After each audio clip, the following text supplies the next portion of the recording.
സുഖമാണോ സുഖമാണ് എന്ന സിനിമ തിയേറ്ററിൽ പോയി കണ്ടു. മാത്യു തോമസ് ആണ് ഈ സിനിമയിൽ നായകനായിട്ട് വന്നിരിക്കുന്നത്.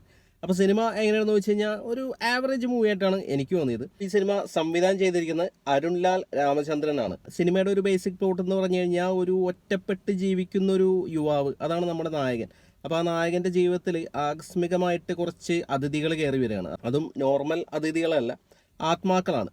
അപ്പോൾ ഒരു ഫാൻറ്റസി സംഭവങ്ങളൊക്കെയാണ് ഈ സിനിമയിൽ അവർ പറയുന്നത്. ഈ സിനിമയുടെ ഒരു പോസിറ്റീവായിട്ട് എനിക്ക് തോന്നിയത് ഇതിലെ ഇമോഷനും കാര്യങ്ങളൊക്കെയാണ്. അപ്പോൾ ഇമോഷണൽ കാര്യങ്ങളൊക്കെ വരുന്ന സീക്വൻസുകൾ, അതിപ്പോൾ നായകനായ മാത്യു തോമസിൻ്റെ ബാക്ക് സ്റ്റോറി ആയാലും സപ്പോർട്ടിംഗ് കാസ്റ്റ് ജഗദീഷ് ചേട്ടൻ്റെ സ്റ്റോറി ആയാലും, അപ്പോൾ അതൊക്കെ നല്ല രീതിയിൽ തന്നെ പ്രസൻറ്റ് ചെയ്തിട്ടുണ്ട്. പെർഫോമൻസിലേക്ക് പറയുകയാണെങ്കിൽ മാത്യു തോമസ് നന്നായിട്ട് തന്നെ ആ ക്യാരക്ടർ ചെയ്തിട്ടുണ്ട്. ശരിക്കും ഒരു ഒറ്റപ്പെട്ട് ജീവിക്കുന്ന ഒരു കഥാപാത്രമാണ് പുള്ളി ചെയ്യുന്നത്.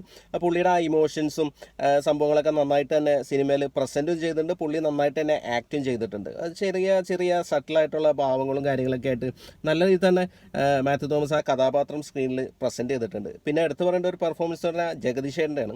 പുള്ളി നല്ലൊരു കഥാപാത്രമായിരുന്നു പുള്ളിയുടെ ആ ഇമോഷണൽ സീക്വൻസും കാര്യങ്ങളൊക്കെ നല്ല രസമായിട്ട് നല്ല ഇമ്പാക്റ്റ് ആയിട്ട് തന്നെ സിനിമയിൽ വന്നിട്ടുണ്ട്. നല്ല ഇൻറ്റൻസ് ആയിട്ട് തന്നെ അത് പുള്ളി പ്രസൻറ്റും ചെയ്തിട്ടുണ്ട്. ദേവിക സഞ്ജയാണ് നായികയായിട്ട് വരുന്നത്.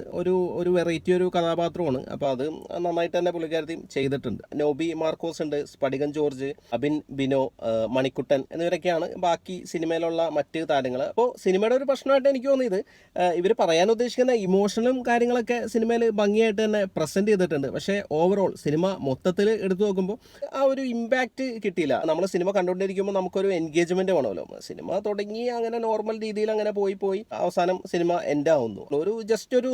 ഒരു സിമ്പിൾ സ്റ്റോറിയാണ്. കുറച്ചും കൂടിയൊക്കെ ഒന്ന് ഡെവലപ്പ് ചെയ്ത് നല്ല രീതിയിൽ കോമഡി സീക്വൻസ് ഒക്കെ ചെയ്യാൻ പറ്റിയ ഒരുപാട് സീനും കാര്യങ്ങളൊക്കെ ഉണ്ടായിരുന്നു. പക്ഷേ അവിടെയൊക്കെ ജസ്റ്റ് ഒരു നോർമൽ ഒരു ജനറിക് ഹ്യൂമർ എന്നുള്ള രീതിയിലാണ് പടം പോയത്. മൊത്തത്തിൽ തിരക്കഥയിൽ ഒരു അഴിച്ചുപണി നടത്തി കുറച്ചും കൂടി ഒന്ന് ബെറ്റർ ആയിട്ടൊക്കെ പ്രസൻറ്റ് ചെയ്തിരുന്നെങ്കിൽ സിനിമ കുറച്ചും കൂടി നന്നായിട്ട് നമുക്ക് എൻജോയ് ചെയ്യാൻ പറ്റിയേനെ. അപ്പോൾ ഇതിൽ എനിക്ക് ഈ സിനിമയിൽ ആകെ വർക്കായത് ആ ഇമോഷണൽ സീക്വൻസും കാര്യങ്ങളും മാത്രമേ ഉള്ളൂ.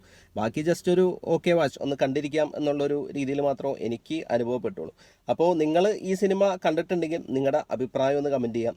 വീഡിയോ ഇഷ്ടപ്പെട്ടാലൊന്ന് ലൈക്ക് ചെയ്യാം. ചാനലൊന്ന് സബ്സ്ക്രൈബ് ചെയ്താൽ സന്തോഷം. പുതിയൊരു വീഡിയോയുമായി നമുക്ക് വീണ്ടും കാണാം. Thanks for watching. ബൈ.